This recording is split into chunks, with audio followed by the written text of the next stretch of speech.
कल की गाथाओं में 107 और 8 में स्पष्ट शब्दों में ये कह दिया था कि आत्मा इन पर पदार्थों का कर्ता नहीं है। पर पदार्थों का कर्ता को व्यवहार से आत्मा को कहा जाता है। जैसे कि राजा प्रजा के कामों का उत्तरदायी माना जाता है, उसी प्रकार ये उद्गल कर्म के जो परिणाम हैं कर्मों के बंध आदि, बंधना, परिणमाना आए थे ना, 5-6, उत्पादन करना, बांधना, परिणमाना, करना, ये सब कर्म आत्मा के नहीं है। अब ये प्रश्न खड़ा होता है, हर एक गाथाओं की उत्थानिका में अमृतचंद्राचार्य देव गद्य का ही उपयोग करते हैं, चाहे वो 2 अक्षरों की उत्थानिका हो और चाहे वो 4 या 5 लाइन की हो। कई जगह 4-5 लाइन की उत्थानिकाएं भी हैं और कई जगह पर तथापि इतना ही कह करके ऐसा है फिर भी ऐसा कह करके तथा ही ऐसा कह करके उस बात को आगे बढ़ा देते हैं। लेकिन ये गाथाएं ऐसी हैं कि जिनके उत्थानिका के रूप में उन्होंने एक कलश लिखा है। कलश में सिर्फ प्रश्न है और उत्तर गाथाओं में है। देखो पढ़ो, बहुत सरल कलश है। संस्कृत भी इतनी सरल है कि जो पहले वर्ष के विद्यार्थी हैं वे भी संस्कृत से सीधा अर्थ इसका समझ सकते हैं। देखो, जीवा करोति यदि पुद्गल कर्म नैव,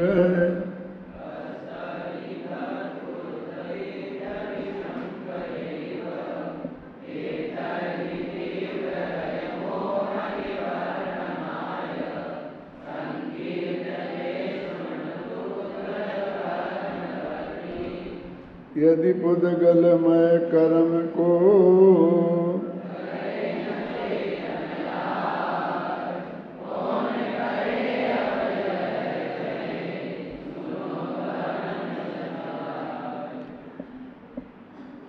पहले हिंदी की समझ लो।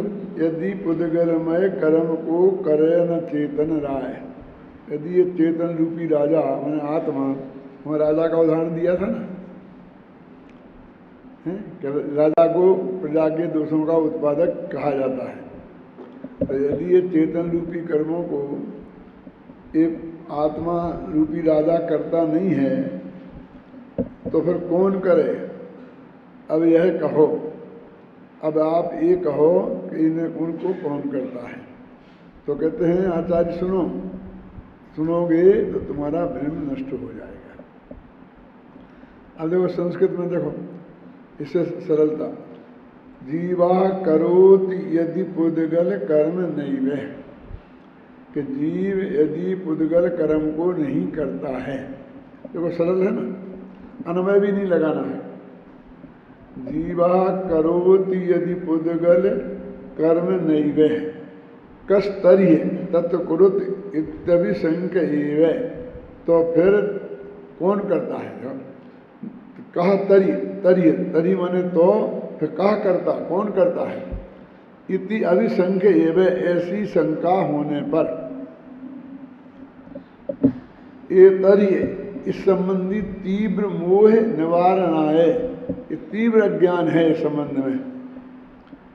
संकीर्तते सुनति पुद्गल कर्म करती, पुद्गल कर्म का कर्ता कौन है इसको हम संकीर्तते माने कथन करते हैं, उसका कीर्तन करते हैं।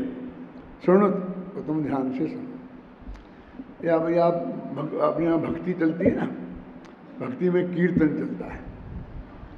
कीर्तन में क्या होता है? जैसे वो जयमाला वगैरह होती है ना, तो सबके अर्थ बदल गए हैं वहाँ, उन क्रियाओं से जुड़ गए हैं और किसी को कुछ बताया तो है ही नहीं। जितनी पूजा करने वाले हैं और सीखने सिखाने वाले हैं वो देख देख के सीखते हैं। तो वो इतना जानते हैं कि जब कीर्तन हो तो खूब ध्यान मजीरा जोर जोर से बताए जाते हैं और एक ही बात को बार बार दोहराया जाता है। कीर्तन में बार बार यही होता है, कीर्तन करते हैं, कहते हैं ना।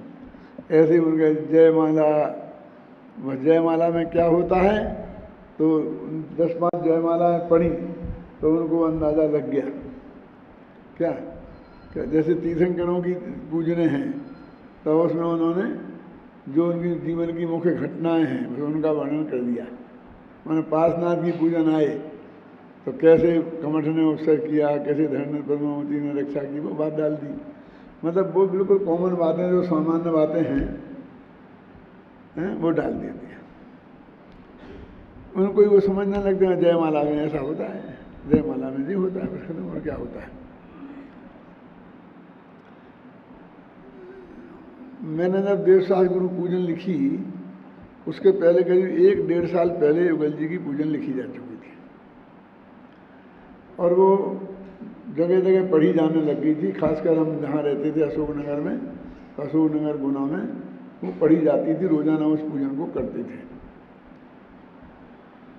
तो मेरे को एकदम चित्त में प्रश्न खड़ा होता था कि देवसाज गुरु की पूजन, इसमें 12 भावनाओं का वर्णन, और देवसाज गुरु का तो तत्कालीन में हे निर्मल दीप तुम्हें प्रणाम ऐसा करके निपटा दिया। क्या देवसाज गुरु की जयमाला में देवसाज गुरु के का भक्ति नहीं हो सकती है? क्या उनके स्वरूप का निरूपण नहीं हो सकता है? क्या उनके स्वरूप के संदर्भ में कम गलतियां हैं समाज में? क्या ये होना चाहिए था? मेरे दिमाग में ये प्रश्न होता था कि ये इसकी जयमाला में ये बातें होना चाहिए थी। और 12 भावना तो बिल्कुल चिंतन की चीज़ है।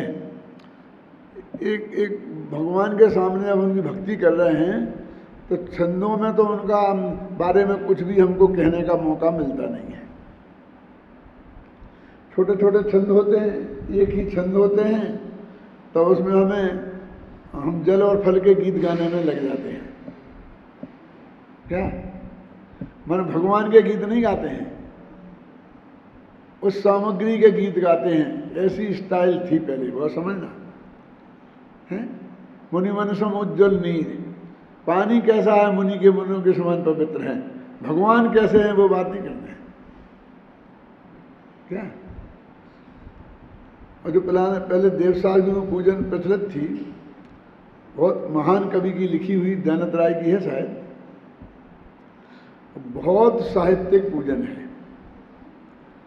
उनके छंदों का अर्थ उस समय के लोग तो समझते ही नहीं थे, और आज के लोग भी कितना समझते हैं मैं नहीं जानता।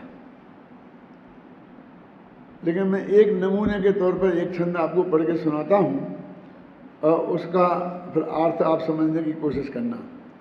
लोचन फल का है, लोचन सुरस नाग्रान और उत्साह के करतार हैं, मुँह पे न उपमा जाए बरनी, सरस फल गुण सारे, सुफल चढ़ावत पूरन सही। वो आ गया। फिर अब मैं ये कहना चाहता हूँ, इसमें भगवान की तो कोई बात ही नहीं आती।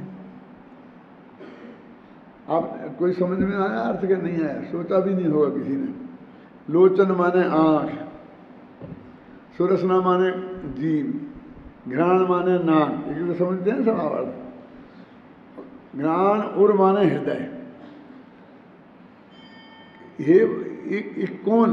क्या आँख में उत्साह पैदा कर देते हैं, रसना में उत्साह पैदा कर देते हैं, घ्राण में उत्साह पैदा कर देते हैं, और हृदय में उत्साह पैदा करते हैं। तो हम देखो कौन हो? भगवान होंगे देवसाज गुरु। लोचन सुरसना ग्राण उर उत्साह के करतार हैं, इनमें उत्साह पैदा कर देते हैं। ये पहली पंक्ति का अर्थ है। महावीर जी पढ़ी तो आपने कई दफे होगी, सोचा क्या कह रहे लोचन वोचन। लोचन सुरसना घ्राण और उत्साह के करतार हैं। कौन? वो पे न उपमा जाए बरनी, इनकी उपमा में दे ही नहीं सकता हूँ, ये अनुपम है। जैसे समय साल में सिद्ध भगवान को अनुपम बताया ना, सिद्ध गति को, भगवान ही होंगे, अनुपम तो भगवान ही हो सकते हैं।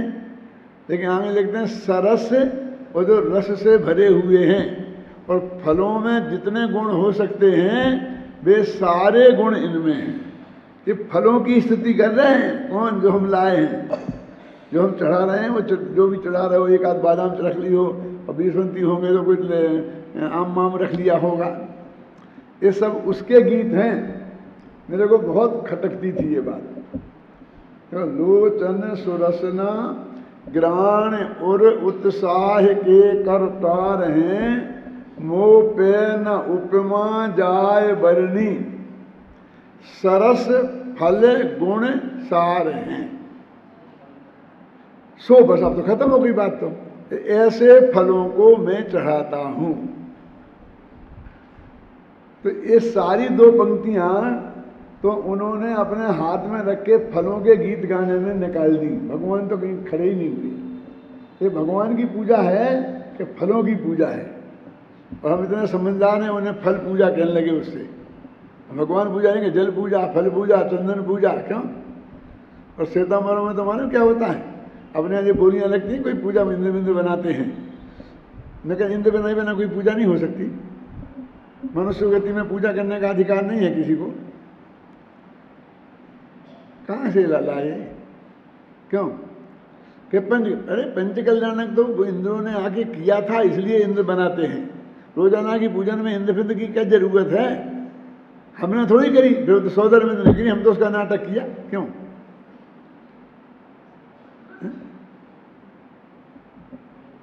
वो उसमें लगा दिया। अब ये सो फल चढ़ावत और अर्थ पूरे में मेरी इच्छा पूरी हो जाए। क्या अर्थ माने? मनोरथ, मेरी मन की इच्छा। अपनी बात करी कि फलों की बात करी है? ऐसे देवसास गुरु, मैं देवसास गुरु की पूजा इसलिए करता हूँ कि मेरी इच्छा पूरी हो जाए। इतने बढ़िया बढ़िया फल लाया हूँ कि मैं देवसास गुरु को खुश हो जाना चाहिए। क्या अभी एक छंद का मैंने बताया, और सारी पूजने का एक दफे गंभीरता से स्वाध्याय करना और मेरे इस दृष्टिकोण से देखना, तो उसमें भगवान की स्थिति कितनी है, अपने फलों की, भक्तों की, इनकी स्थिति कितनी है। इसलिए मेरे हम दिमाग में ये आया कि पूजने ऐसी होनी चाहिए कि जिनमें जहाँ भी हमें थोड़ी गुंजाइश मिले तो हम उस बहाने भगवान की ही स्तुति गाएं। ये जो हम सामग्री लाए हैं ये कोई ज़्यादा स्तुति गाने लायक नहीं है। और थोड़ा गंध मुझे दिग्वल जी की पूजा में ये दिखाई दी, और बाद में उनका विचार बदल गया। क्या हम सब लोगों ने उसी लाइन पे पूजने लिखी, तो ये कहने लगे नहीं नहीं नहीं नहीं, फलों की द्रव्य की स्थिति होनी चाहिए। और इतनी तीव्र उनको राग आया कि उन्होंने देवसास गुरु के पूजन में से 2 छंद बदले खुद की में से, क्योंकि उनमें जो बात हम कह रहे हैं वो थी। क्या थी उसमें? ये बात थी कि वो उसमें फल उनके माध्यम से अरहंत वगैरह की स्तुति की गई थी। तो दादा ने जब दिन पूजन रहस्य किताब लिखी तो उसको इनलार्ज किया कि पहले पूजने ऐसी होती थी और बाद में इस तरह की पूजने चली, और युगल जी ने उनका स्टार्ट किया। तो उनको मैंने उसके फाउंडर बताया, मैंने उनकी प्रशंसा की कि निंदा। उनकी प्रशंसा के रूप में वो उनके उन छंदों को कोट किया, और इसके आधार पर फिर डॉक्टर भारल ने और कवियों ने जो आध्यात्मिक पूजने लिखी वो इसको ये धारा फिर चल पड़ी। तो ये तो किसी को किसी धारा का फाउंडर बताना, इससे बड़ी प्रशंसा साहित्य जगत में कोई दूसरी नहीं हो सकती। हम बड़े गौरव के साथ कहते हैं कि गद्य साहित्य के प्रवर्तक पांडे राजमल जी हैं, और आत्मकथा साहित्य के प्रवर्तक पंडित बनारसी दास हैं। कहते क्या नहीं कहते हैं? ऐसे युगल जी को स्थापित किया। अब ना मालूम उनके दिल में क्या आया, कब आया, नहीं ये तो गलत है, ये तो गलत है। तो कहा कि देखो तुम्हारी पूजनों में लिखा है ये गलत है, हम लोगों ने तो तुमसे प्रेरणा ली है। जब उनकी पूजन को हम प्रस्तुत करने लग गए,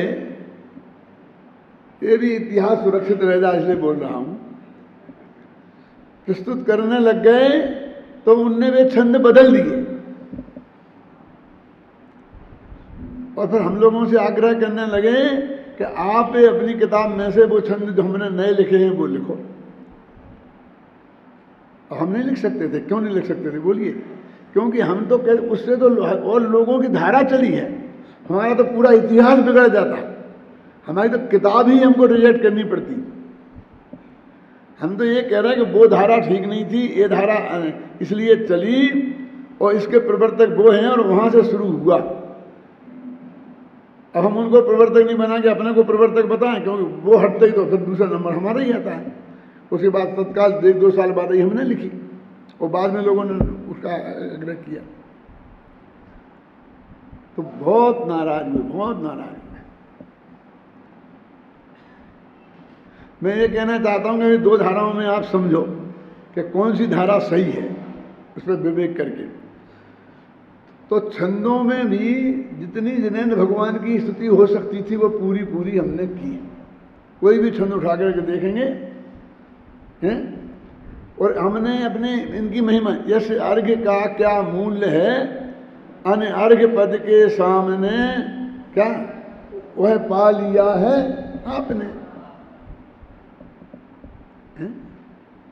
और संतप्त मानस शांत हो जिनके गुणों के गान में, वे वर्धमान महान जिन विचरे हमारे ध्यान में। भगवान की स्तुति आई ना, अचरी में भी वही प्रयोग किया। अब फिर हमको जयमाला में थोड़ी जगह मिलती है।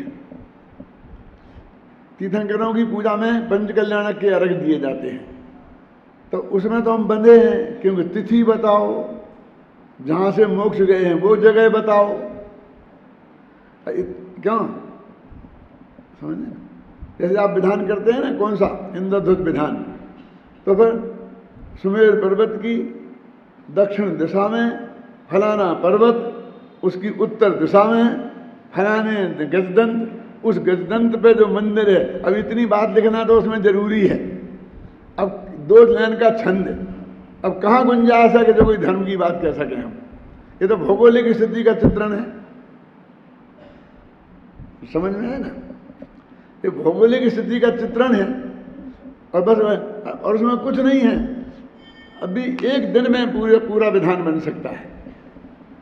बोलो शांतिलाल जी कैसे? मैंने बताई सबको तरकीबें ये। देखिए अभी क्या था, सुमेर पर्वत, फिर उसकी दक्षिण दिशा में, फिर फलाना बख्शारगिरी, फिर उस पर गजदंत, फिर उस पर ये, फिर एक एक का बदलना है वैसे। तो उत्तर दक्षिण दिशा की उत्तर दिशा कर दो तो पूरे के पूरे 16 अर्घ हो जाएंगे।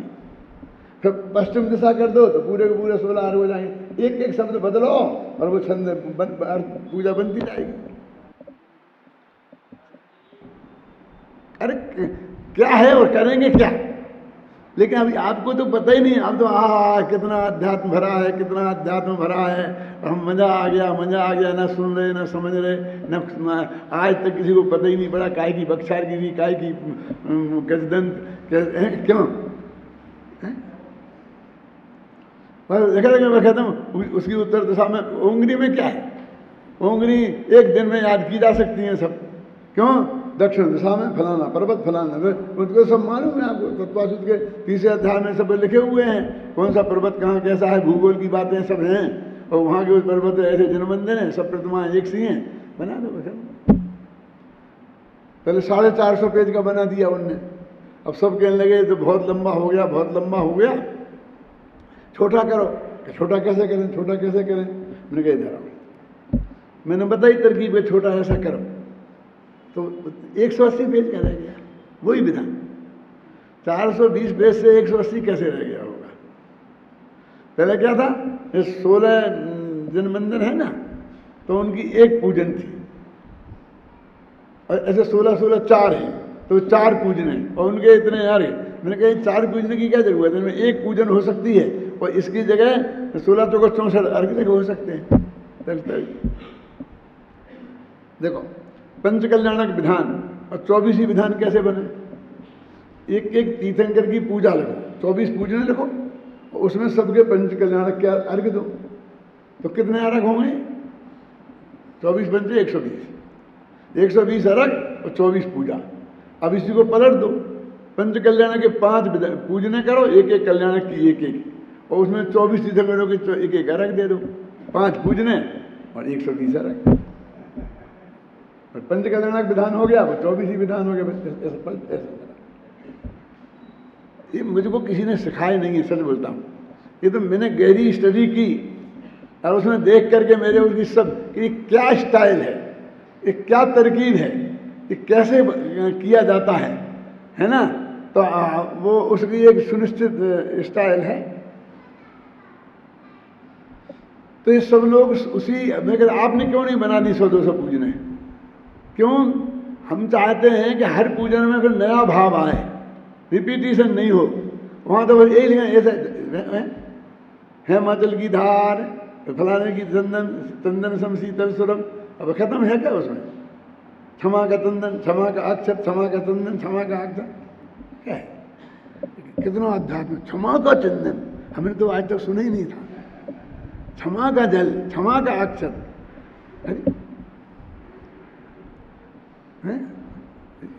ख्याल नहीं ना। तो देखो अपनी बात अभी क्या है आज की पूजनों में, यानी वो एक धारा ही पलट गई पीयूष। वो इतनी सरल बात नहीं थी जगह आपको मान लेनी थी। क्या मान लेते? हम तो इस धारा को सही मानते हैं। हम तो कहते हैं हमने तो इसलिए लिखी है।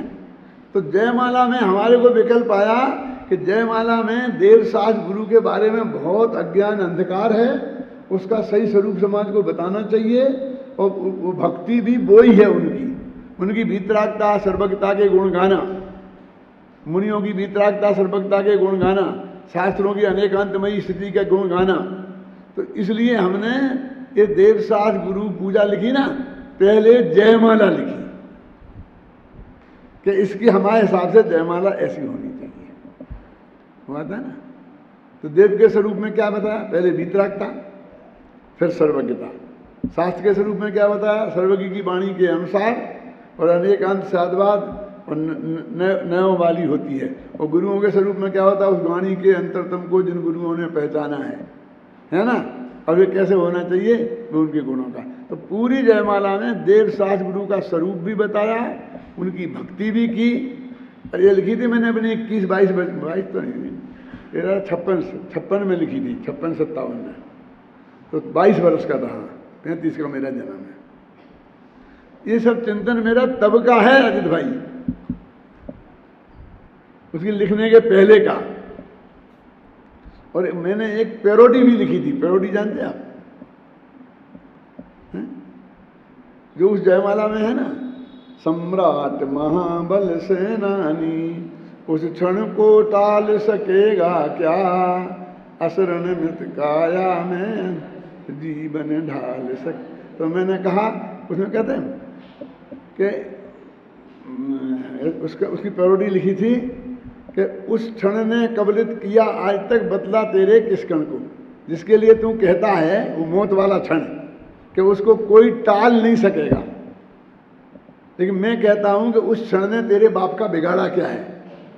उस क्षण ने किस कबलित किया आज तक बतला तेरे किस कण को। एकाध गुण को खा गया वो। ये अनंत गुण तेरे में थे, असंख्य प्रदेश थे, वो सब का सब लेके तू अगले भव में गया। वो मृत्यु वाले क्षण ने तेरा बाप का क्या बिगाड़ा? बल्कि उसने तेरे को ये सड़ी सड़ाई देह छुड़ाकर इतनी सुंदर नई देह दी। कोई तुम्हारा फटा फटा कुर्ता लेकर उसके बदले में बिल्कुल नया झकझक, क्यों बढ़िया, उससे बढ़िया खादा कुर्ता तुम्हें भेंट कर देवे, तुम्हारा शत्रु है क्या मित्र है? क्या ऐसी पूरी पूरी लिखी थी हर क्वालिटी पे, आप सोच नहीं सकते। इस पंक्ति से अंदाजा लग जाएगा ना आपको कि उस क्षण ने कबलित किया आज तक बतला तेरे किस कण को। तुम्हें सम्राट महाबल सेनानी क्या था, क्या टाल सकेगा उस क्षण को, उस क्षण ने कबलित किया आज तक, बतला तेरे किस कण को। समझ गया? ऐसी पूरी की पूरी। लेकिन फिर वो ज़्यादा उसको प्रकाशित करना और ये करना जरा तो अपने बहुत थी, वो अच्छा नहीं था। क्यों? वहीं झगड़ा खड़ा हो जाता है। अरे बेचार, आज तक मैंने कहीं समाज में व्यक्त भी नहीं किए, किसी को बताया भी नहीं। समझ लो कितना 60 साल हो गए ना, 60 साल 54-55 वर्ष, इतने साल तक अपने पेट में उनको पचा के रखा है?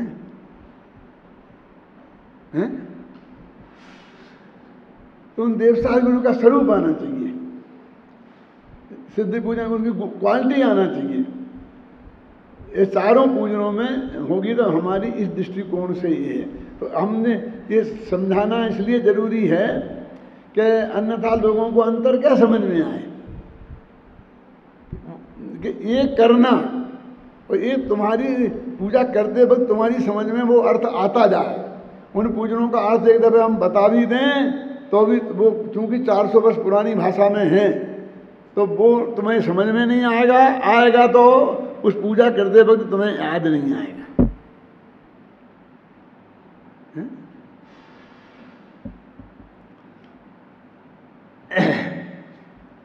इसमें भी वो ये कहते हैं कि नेगेटिव प्रश्न है। कौन सा? कि यदि रागादिक भावों का कर्ता आत्मा नहीं है तो कौन करता है उसे?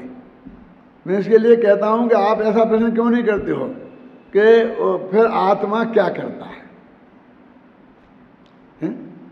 आप मैं कहता हूं कि साहब आपको कल से प्रवचन नहीं करना है,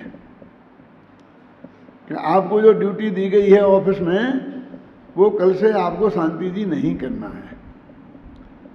तो यदि सज्जनोत्तम आदमी होगा तो वो ये कहेगा साहब क्या मुझे बता दो कि मुझे क्या करना है। क्यों? क्योंकि उसकी प्रॉब्लम यही खड़ी होनी चाहिए ना कि साहब यदि मैं नहीं करूंगा तो कौन करेगा, ये काम मैं नहीं करूंगा तो कौन करेगा। इसका क्या अर्थ है? अरे भाई तेरे वो इंतजाम किया होगा उनने, वो उनकी जिम्मेदारी है। तेरे को काम वो करने को मना कर रहे तो वो काम कौन करेगा, इसका तेरे को क्यों विकल्प है? ऐसे आत्मा इनका करता नहीं है तो आत्मा क्या का करता है, ये प्रश्न आना चाहिए, इसका उत्तर आना चाहिए। लेकिन सारे जगत को नेगेटिव प्रश्न ही सबसे पहले आता है।